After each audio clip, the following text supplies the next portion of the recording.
Hi అండి, welcome back to our channel Deepyani vlogs. నేను మీ కళ్యాణి.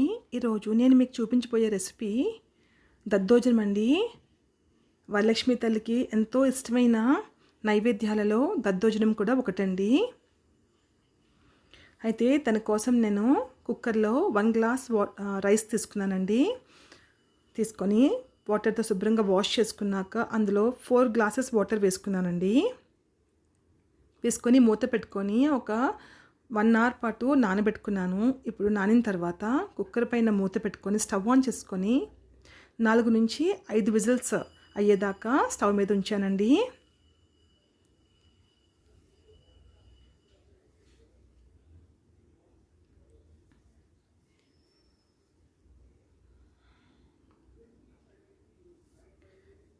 ఇప్పుడు 4 నుంచి 5 విజిల్స్ అయిన తర్వాత కుక్కర్ మూత చల్లారిన తర్వాత కుక్కర్ మూత తీసుకొని ఇప్పుడు అన్నాన్ని వేడిలో ఉన్నప్పుడే గరిటెతో బాగా మెదపాలండి.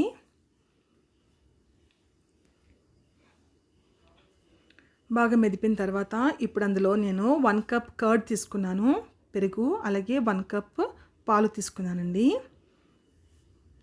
ఈ పాలు పెరుగు వేసిన తర్వాత అన్నాన్ని గడ్డలు లేకుండా బాగా గడితో కలుపుకుంటానండి.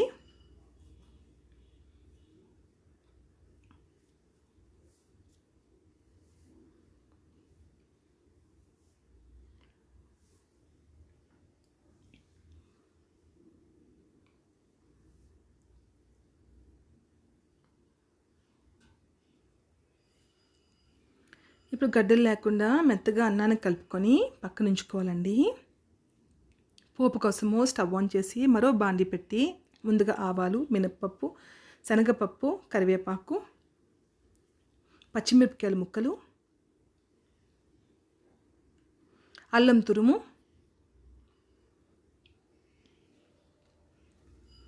ఇంగువ, కరివేపాకు వేసుకోవాలండి. పోపు రెడీ అయిపోయింది కదా. అలాగే కొంచెం మిరియాల పొడి కూడా దద్దోజనంలో వేసుకొని పోపు అంతా కూడా అన్నానికి పట్టేలాగా కలుపుకోవాలండి.